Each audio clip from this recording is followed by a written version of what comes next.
Pokoknya kalau jawaban doa itu dari Tuhan ya. Baik itu iya atau jangan. Atau tunggu sekalian. Saya percaya yang dari Tuhan itu terbaik. Karena Tuhan paling ngerti apa yang terbaik bagi saya. Pokoknya dari Tuhan itu adalah terbaik. Kalau Anda belum subscribe di channel ini, segera supaya Anda bisa mengikuti terus rema-rema dari Roh Kudus ya. Puji Tuhan, praise the Lord. Ambil Alkitab dan catatan. Kita belajar satu kalimat ini. Allah itu baik. God is good all the time. All the time, God is good. Ayo kita mulai dulu dengan mengisi kalimat ya. Kalau saya berhenti, Anda yang ucapkan. Sekalipun saya nggak bisa dengarkan dengan telinga jasmani, tapi dengan telinga hati dan iman saya bisa dengarkan Anda dalam hadirat Tuhan. God is good all the time. Ya, all the time, God is good. Allah itu baik. Yang percaya katakan amin. Buka bersama dengan saya di Mazmur 34 ayat 9 sampai 11 pembacaan kita. Saya bacakan. Kecaplah dan lihatlah betapa baiknya Tuhan itu.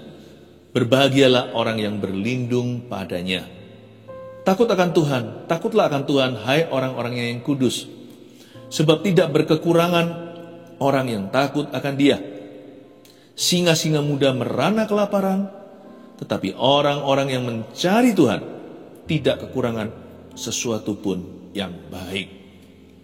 Ayat 9 dimulai dengan kecaplah dan lihatlah betapa baiknya Tuhan itu. Ini kecaplah ya, bukan kecap.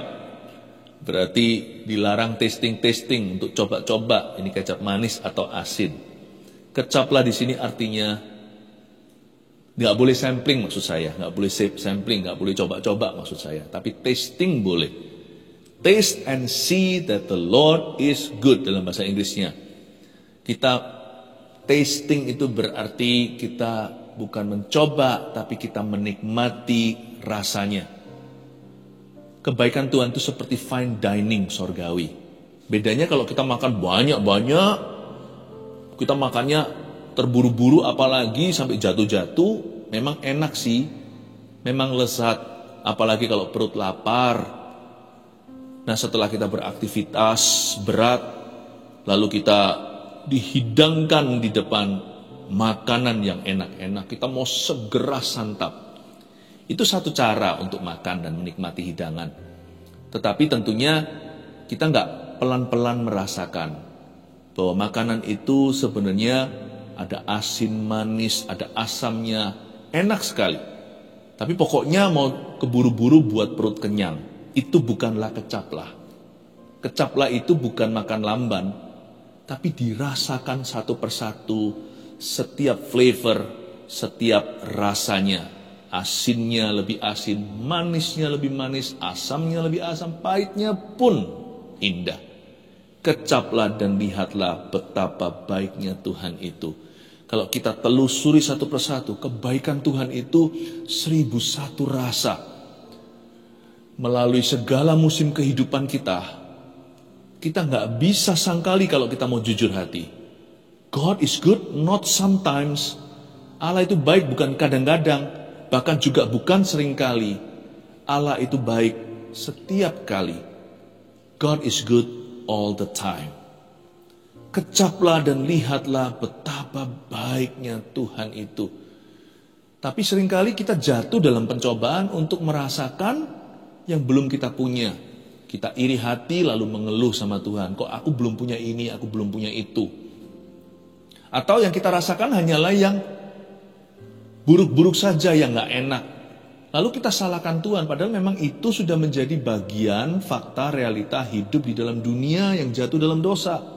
Jangan salahkan Tuhan, jangan salahkan orang lain. Dunia ini jatuh dalam dosa karena Adam dan Hawa, juga karena kita. Kita sama dengan Adam, kita juga jatuh di dalam dosa. Jadi sudahlah, terimalah fakta realita bahwa hidup ini banyak derita. Tapi gak perlu dirasa, gak perlu dirasa-rasa, penderitaan pun sudah kerasa. Yang perlu kita rasakan adalah kebaikan Tuhan. Kecaplah dan lihatlah itu berarti juga akuilah dengan mulutmu. Pengakuan iman, God is good. Kalau kita gak punya lagi alasan untuk memuji, kan sudah ada lagu yang jadi, tinggal nyanyi. Waktu hati saya berat, saya nyanyikan lagu, mungkin lirik ke satu, masuk ke refnya atau ke chorus, ulang lagi kedua, ketiga, saya belum rasa apa-apa. Tapi kalau saya terus meresapi hadirat Allah, 10-15 menit kemudian, terasa seperti hati saya mulai melayang. Itu bukan fly ya, itu bukan feeling melulu atau perasaan belaka. Sungguh-sungguh hati kita tuh diangkat masuk ke hadirat Allah.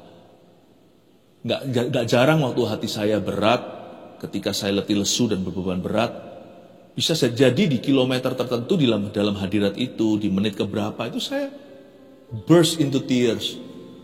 Langsung menangis sejadi-jadinya. Bukan karena saya cengeng, tapi karena saya terjamah. Kecaplah dan lihatlah itu berarti kita sengaja kiblatnya itu ke arah kebaikan Tuhan. Jangan kita itu hitung susahnya. Kita akui kebaikannya. Kalau nggak bisa lagi kreatif, ngomong sejujurnya, Tuhan, aku terima kasih karena itu, aku terima kasih karena ini. Nyanyikan aja lagu yang sudah ada. Kalau kita sendiri nggak kuat nyanyi, setel aja lagu itu di depan kita. Kita itu dibacem dalam hadiratnya. Basking atau mandilah, bathing di dalam kebaikan Tuhan. Bermandilah, tenggelamlah, basahilah hatimu dengan pengakuan akan kebaikannya. Akui terus kebaikan Tuhan. Itulah kecaplah dan lihatlah. Kecaplah itu kan pakai lidah. Lidah bukan hanya untuk kita merasakan pahit manis asamnya. Lidah ini juga keluar suara. Lidah ini juga keluar kata-kata.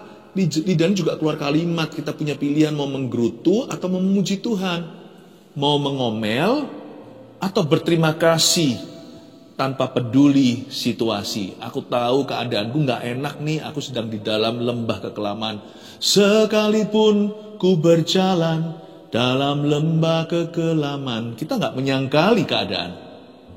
Tak akan gentar ku melangkah, sebab Engkau besertaku. Tidak kita sangkali. Sekalipun ku berjalan dalam lembah kekelaman. Setelah kalimat ini kita punya pilihan untuk ngomel sama Tuhan, untuk marah, untuk kecewa. Tapi kita tidak mau. Malahan yang keluar adalah kata-kata ini. Tak akan gentar ku melangkah, sebab Yesus besertaku. Itu juga bagian dari kecaplah. Orang yang bisa mengecap akan bisa melihat kebaikan Tuhan. Kalau kita itu bisa mengakui kebaikannya saat situasi nggak baik, niscaya pastilah kita akan melihat kebaikannya nanti. Tapi orang yang menggerutu dan mengelulu, bunuh diri. Nggak perlu setan membunuh. Dia bisa hancurkan diri sendiri. Orang yang ngomel saja, marah dan kecewa, kepahitan, kata-katanya menjatuhkan. Orang itu sendiri yang jatuh. Jangan-jangan kita jadi bangsa Israel yang gak bisa masuk ke tanah Kanaan karena Tuhan berkata, begini pengakuanmu, ya sudahlah, terjadilah sesuai dengan yang kau mau. Harusnya mereka bisa masuk ke tanah perjanjian, tapi hanya Yosua dan Kaleb saja, karena sisanya semuanya tidak percaya. Mereka semuanya berkata-kata yang pesimis. Mereka semua menista Allah dengan kalimat-kalimat yang disengaja. Hatimu boleh pedih, mulutmu harus tetap manis. Kecaplah dan lihatlah kebaikan Tuhan. Ini bukan berarti pura-pura. Lidah itu adalah setirnya nakoda. Lidah itulah nakodanya. Kalau hati kita lagi pahit, menusuk-nusuk, dungu seperti hewan, tapi kita tetap berada di dekatnya, biarkan lidah bibirmu itu membawamu masuk ke hadirat Allah. Bukanlah sebaliknya lidah bibir kita menyesatkan kita jauh dari Tuhan dan jatuh ke tangan setan. Janganlah hujat Tuhan. Ketika Ayub dicobai seberat-beratnya, dia tidak menghujat. Kecaplah dan lihatlah itu berarti kita sengaja dengan iman mengakui kebaikan Tuhan. Meskipun situasi kita nggak baik, karakter Yesus tidak berubah, Tuhan Yesus tidak berubah. Kasih dan kuasanya dahulu, sekarang, sampai selama-lamanya. Peduli amat kita lagi ngalami up atau kita ngalami down, kita lagi ada di bukit atau di lembah, Tuhan Allah kita hakikatnya tidak berubah. Mau kita ragu atau percaya, Tuhan adalah Tuhan. Tapi kalau kita percaya, kita diuntungkan. Kalau kita ragu, kita jadi musuh. Kita jadi musuhnya Tuhan Yesus. Jikalau kita tidak percaya, kita tidak akan masuk ke dalam istirahat yang Tuhan janjikan. Hari ini, jikalau Tuhan berbicara kepadamu, janganlah keraskan hatimu. Kecaplah dan lihatlah betapa baiknya Tuhan itu. Let your mouth agree with His promises. Biarkan mulutmu setuju dan sepakat dengan firman Allah. Berbahagialah orang yang berlindung padanya. Kata berbahagia di sini bukanlah happy, ini beyond happy, bukan hanya senang, tapi ini sukacita. Kata berbahagia di situ artinya blessedness. Diberkatilah orang-orang yang berlindung padanya. Berbahagialah orang yang berlindung padanya. Iya, dari ayat ini saya ingin sampaikan poin pertama kita. Allah itu baik. Karena Allah itu baik, kita berlindung padanya. Berbahagialah orang yang berlindung padanya. Karena kita sudah mengecap dan melihat betapa baiknya Tuhan itu. Karena Tuhan itu baik, saya nggak ragu untuk berlindung padanya atau cari perlindungan pada Tuhan. Tuhan itu bukanlah pengacara yang dua muka atau dua sisi. Tuhan bukanlah seorang yang double agent. Ada pertukaran bayangan. Di depan bilang mau bantu, di belakang malah menjual aku. Tuhan gak begitu. Kalau sama seperti itu, kita harus uji dulu. Orang-orang yang menawarkan bantuan sama kita harus uji dengan doa. Dan juga lakukan riset kita. Kenali dulu orang itu.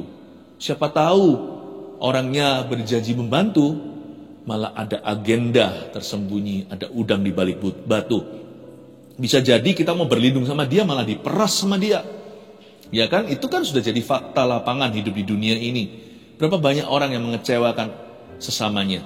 Bahkan kita pun di sini banyak cerita bagaimana dikecewakan, dikhianati, dijual oleh teman, janji palsu, PHP, pemberi harapan palsu, dan sebagainya.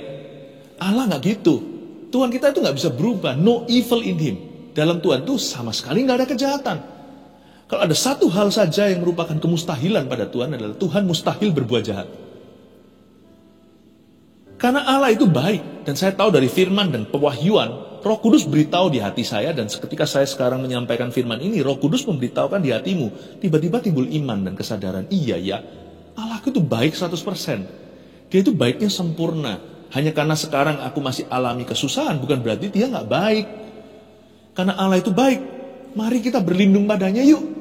Tanpa rasa curiga.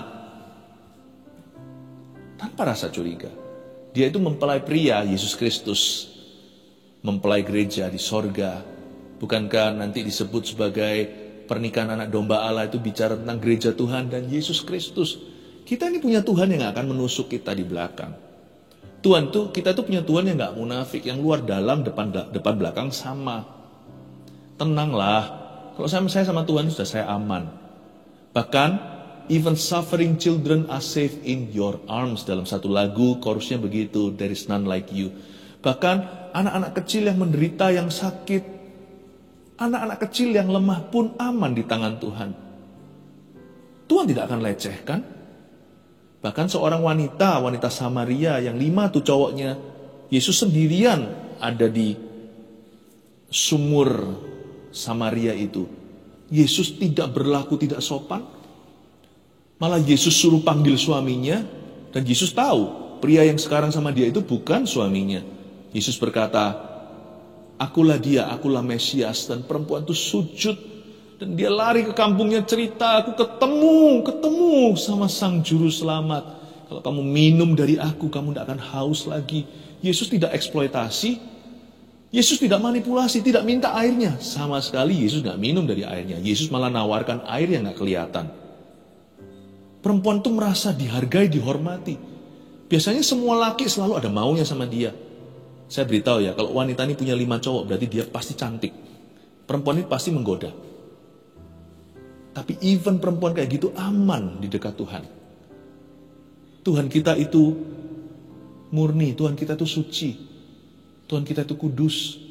Anak kecil, wanita, semua aman pada Tuhan. Masa saya nggak bisa percayakan hidup saya? Jika Tuhan itu berada di dalam satu ruangan dengan perempuan Samaria itu atau dengan seorang anak kecil, mereka akan Tuhan lindungi. Tuhan akan mengasihi mereka. Tuhan akan menghargai mereka, bahkan menghormati apa yang merupakan kebebasan orang itu, harga diri orang itu, masa depan orang itu, perasaan orang itu. Tuhan itu menghargainya. Tahu nggak, kita tuh punya Allah yang pribadinya kayak gitu. Makanya itu saya nggak berani serahkan anak saya pada ilah lain kecuali Yesus Kristus. Kalau anak Daud, anak Abraham ribuan tahun kemudian aja dipelihara Israel itu, sampai sekarang Tuhan lindungi hanya karena punya janji sama kakek buyut mereka. Anakku lebih baik milik Yesus. Hidup saya juga. Karena Allah itu baik, kita bisa berlindung padanya. Kenapa kita ragu-ragu? Kenapa kita curiga? Nanti kalau dekat sama Tuhan nanti diambil semua. Nanti kalau saya serahkan bisnis saya pada Tuhan, nanti saya disuruh jadi pendeta atau disuruh jual seluruh harta saya, dikasihkan ke orang miskin. Aduh, curiga itu udah gak musimnya. Itu curiga adalah dosa zamannya Adam dan Hawa, itu di Taman Eden. Udah waktunya kita move on ya, mengenal Tuhan sesungguhnya. Jangan percaya ular yang berbicara ke dalam hati dan benakmu itu. There is no one, tidak ada satupun pribadi di bumi maupun di sorga, sesudah maupun sebelum ciptaan dunia, dari kekal sampai kekal selamanya, yang bisa dipercaya Yesus Kristus Tuhan kita. Makanya kenapa orang Kristen anak Tuhan harus punya rasa aman? Karena Yesus Tuhannya. Bayangin kalau kita punya Yesus sebagai Tuhan kita gak bisa punya rasa aman, itu kan keterlaluan. Coba bayangkan kalau bapakmu dan bapakku itu adalah bapak kami yang di dalam sorga, itu kita masih gak punya rasa aman. Padahal dia sudah berjanji burung pipit di udara dia pelihara, bunga di padang dia hiasin. Makanya kita yang keterlaluan. Bukan Tuhan kurang berjanji, atau Tuhan kurang tepati janji. Hanya karena segala sesuatu belum terjadi sesuai dengan waktumu dan waktuku, semua indah pada waktunya. Doesn't mean, bukan berarti bahwa dia tidak setia.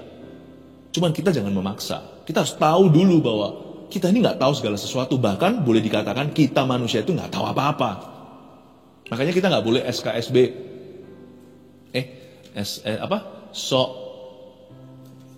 SKSD.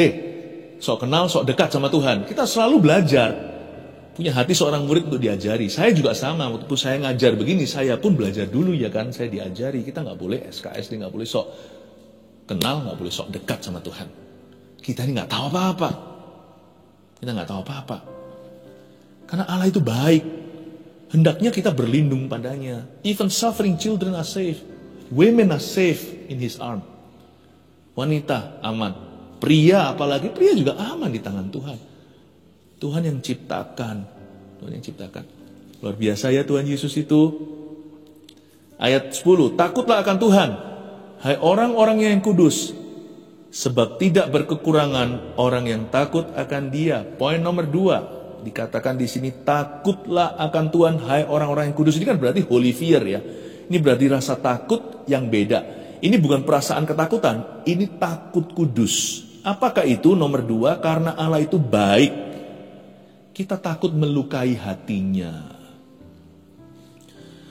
Jadi bukan takut akan Tuhan itu bukanlah takut dihukum olehnya. Wah, itu sudah enggak. Itu kita mestinya di atas level itu kalau kita kenal Tuhan. Bolehlah itu masih di level agama atau roh agamawi. Harus begini, kalau enggak begini nanti marah. Tuhan akan marah. Kita harus kasih persembahan tertentu, atau harus menemukan barang tertentu, harus melakukan ini dan itu. Kita harus maju berapa langkah, pergi ke gunung mana, jam-jam tertentu, hari-hari yang suci harus dipelihara. Kalau enggak nanti jangan-jangan Tuhannya marah. Saya rasa kekristenan itu bukan begitu. Iman kita itu hubungan soalnya dengan Allah. Hubungan yang dipulihkan lagi lewat tubuh dan darah Yesus. Tirai itu dirobek dari atas ke bawah ketika Golgota berbicara. Lalu antara manusia dan Allah, pemisahnya itu ditiadakan. Karena itu kalau kita takut akan Tuhan itu bukan karena ketakutan akan hukuman. Takut akan Tuhan kita itu berdasarkan kebaikannya. Jadi takut akan Allah yang kita harus alami di hidup ini bukanlah ketakutan dihukum olehnya, tetapi karena Tuhan cinta sama aku kayak begini, aku punya Tuhan se-precious atau seberharga ini. Dan karena aku mengasihi dia, aku terjamah terharu dan aku forever and ever selama-lamanya berterima kasih dan bersyukur kepadanya. Aku takut melukai hatinya. Takutlah akan Tuhan, bukan berhenti di kata takutlah. Hai orang-orang yang kudus. Bukan takutlah akan Tuhan, hai orang-orang yang dipenjara. Atau hai para terdakwa. Bukanlah takutlah akan Tuhan, hai orang-orangnya yang bersalah. Tapi takutlah akan Tuhan, hai orang-orangnya yang kudus, sudah lepas dari hukuman. Takutlah akan Tuhan, His holy people. Ini holy fear. Ini ketakutan untuk melukai seorang yang kita kasih. Saya tidak mau pukul anak-anak saya pakai kekerasan dalam rumah tangga, baik anak maupun istri, bukan karena saya takut pada hukum yang ada. Bukan karena saya takut nanti saya akan ditangkap polisi. Bukan karena saya takut akan dipenjara, karena di negara saya ada hukum dan ini adalah di negara saya ada hukum, ada hukuman dari pemerintah. Puji Tuhan, itu semua perlu untuk orang-orang jahat. Supaya mereka ada rasa takut akan Tuhan. Mereka takut pada hukum di negeri. Tapi kita yang sudah diangkat Tuhan naik levelnya. Bukan lagi takut hukuman, tapi masuk ke hukum kasih. Saya tidak pukul anak-anak saya.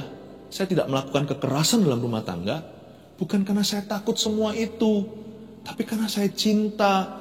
Karena saya sayang sama mereka. Saya takut melukai mereka.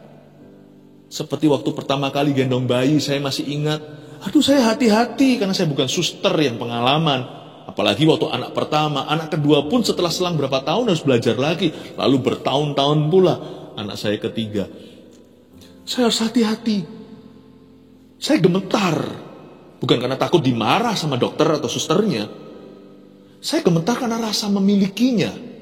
Saya gemetar karena ini anakku, ini bayi yang begitu indah. Yang ku gendong sebagai pria kan kita nggak jago beginian. Saya gendong pelan-pelan. Saya tidak mau melukai dia. Jangan sampai jatuh, jangan sampai terjadi kecelakaan. Karena saya mengasihinya. Sama Tuhan juga sama karena rasa memilikinya. Dia adalah Bapakku. Kalau kita punya orang tua yang sudah lanjut usia, kita tuntun pelan-pelan. Kita pegangnya pun pelan-pelan. Bicara pelan-pelan. Karena kita takut untuk menyentak atau mengejutkan atau membuat orang tua kita kaget. Kita takut kalau nanti pegangan kita agak terlalu kasar, terlalu kuat. Kita takut orang tua kita terluka. It's out of love. Takutlah akan Tuhan, hai orang-orang yang kudus. Terakhir ayat 11, singa-singa muda merana kelaparan. Tetapi orang-orang yang mencari Tuhan tidak kekurangan sesuatu pun yang baik. Kata orang-orang yang mencari Tuhan di situ adalah bahasa doa. Tidak kekurangan sesuatu yang baik. Mazmur 23 ayat 1 bunyinya, Tuhan adalah gembalaku, takkan kekurangan aku. Takkan kekurangan aku itu bukan berarti kita gak punya kebutuhan apalagi keinginan. Tapi poinnya sederhana. Poin nomor 3, karena Allah itu baik, kita tidak kecewa dengan jawaban doa. Kalau kita berdoa alias mencari Tuhan, kita percayakan jawaban doanya sama Tuhan. Kita boleh terus berdoa tidak jenuh, atau berdoa hingga sesuatu terjadi boleh, tapi ujung doa itu harus bisa menerima dan berserah apapun jawabannya. Jikalau jawabannya adalah ya, puji Tuhan. Jikalau jawabannya adalah tidak, tetap puji Tuhan. Tuhan memberi, Tuhan mengambil, terpujilah nama Tuhan. Jikalau jawabannya menunggu, tetap puji Tuhan, nantikanlah Tuhan. Ujung doa itu harus berserah. Kita boleh berusaha dalam doa, kita doa sekencang-kencangnya. Jangan gampang menyerah. Berserah itu bukan gampang menyerah. Berserah itu bisa menerima apa yang kita nggak bisa ubah. Doa, di dalam doa yang sesungguhnya ada hikmat untuk bisa menerima apa yang kita bisa ubahkan, kita bisa doakan, tapi juga harus bisa menerima apa yang kita nggak bisa ubahkan kalau memang Tuhan sudah final keputusannya. Asal hati kita tuh tahu bahwa God knows what's best for me. Tuhan tuh tahu apa yang terbaik untuk aku. Pokoknya kalau jawaban doa itu dari Tuhan ya. Baik itu iya atau jangan. Atau tunggu sekalian. Saya percaya yang dari Tuhan itu terbaik. Karena Tuhan paling ngerti apa yang terbaik bagi saya. Pokoknya dari Tuhan itu adalah terbaik. Saya nggak boleh iri sama orang lain. Dan saya juga tidak boleh menentukan. Kalau Tuhan sudah ketok palu atas hidup saya, Tuhan maunya begitu, saya sudah berusaha berdoa sekencang-kencangnya. Kadang-kadang kita berdoa sungguh-sungguh, awan segumpal tangan itu muncul. Elia berdoa, lalu hujan setelah 3,5 tahun, masa paceklik yang luar biasa atau kering kerontang. Untung Elia gak berhenti di angka nomor 3, nomor 5, dia teruskan 7 kali dia berdoa sampai terjadi sesuatu. Lihat tuh, berserah bukan berarti gampang menyerah. Tapi Daud ketika berdoa untuk anak pertamanya dengan Batsheba, dia seharian gak makan, gak cukur, gak mandi, tabur debu, koyakan baju, sampai semua pegawainya takut kalau dia begini. Sampai besok dia berdoa usahakan ketika anak itu, janin itu dalam kandungan mengalami permasalahan. Dia doa supaya janin itu diselamatkan, lahirnya normal. Setelah dia paksakan diri demikian rupa, mati anaknya. Semua doanya gak dikabulkan. Pegawainya berkata, waduh celaka nih kalau raja tadi aja anaknya masih sakit, itu janin bermasalah, dia doanya begini. Sekarang kalau sudah mati, siapa berani beritahu sama dia anaknya sudah tiada? Jangan-jangan raja bisa mencelakakan dirinya. Raja bisa lakukan sesuatu yang bodoh dan gegabah. Enggak tuh, Daud langsung mandi, urap wajah, makan. Setelah dia mendapatkan kabar buruk itu, dia berkata, apa boleh buat? Aku sudah berusaha. Kalau Tuhan memutuskan anak itu harus kembali kepadanya, aku hanya bisa menerima keputusan Allah. Semua orang pegawainya garu-garu kepala. Kok bisa gini raja? Hari itu mereka belajar dari seorang nabi, seorang yang hatinya berkenan pada Tuhan. Dia tahu bahwa imannya sudah sempurna untuk anak itu. Tapi keputusan Tuhan daulat, iman sempurna pun tak bisa ubahkan. Karena Allah itu baik. Daud gak kecewa sama jawaban doa Tuhan. Jawaban doa Tuhan pada saat itu adalah anak itu dicabut nyawanya. Itu kakaknya Salomo. Tahun depannya dapat Salomo. Berkat Tuhan itu yang terbaik, sekalipun berkat itu kadang-kadang terselubung. Jadi jangan sampai kita itu marah. Namun demikian, janganlah kita gampang menyerah. Oleh karena itu saya sarankan, apapun jawaban Tuhan, bersyukurlah. Dan juga jangan takut beriman ya. Jangan takut berharap. Dan hati harus divaksin, tidak takut kecewa. Saya jadi orang berani minta sama Tuhan. Kerohanian saya itu begini. Saya bukan orang yang sungkan pelin-pelan formalitas sama Tuhan Yesus. Kalau saya minta sesuatu, karena saya tahu firman, bukan berarti saya tahu seluruh isi Alkitab dan mahir. Tapi saya itu dibimbing oleh pelita ini. Ini adalah pelita kakiku. Jadi saya nggak mungkin minta sesuatu yang gila. Saya nggak mungkin meminta sesuatu yang salah, enggak. Tapi waktu saya meminta sesuatu ada di dalam batas-batas firman Allah, saya berani loh. Saya orangnya kalau sama Tuhan itu nggak basa-basi. Saya ngomong apa adanya, Lord I need this, I want this. Saya akan ngomong terus terang. Karena sama Tuhan saya nggak punya rasa sungkan. Karena dia adalah Bapa aku. Kalau nggak minta sama Tuhan, masa minta sama tetangga? Saya nggak takut beriman orangnya. Saya nggak takut berharap secara spesifik sama Tuhan. Tapi ada satu lagi rahasianya. Saya tetap pegang pewahyuan bahwa Allah itu baik. Jadi saya harus selalu ready, 100% harus senantiasa siap apapun jawabannya. Hati saya sudah divaksin anti kecewa. Karena fondasi saya minta itu, percaya dulu Allah itu baik. Apapun ujungnya jawaban Tuhan itu yang terbaik. Berkatnya tidak pernah salah dalam kehidupan saya. Gak bisa kecewa. Gak bisa, gak pernah, gak akan kecewa.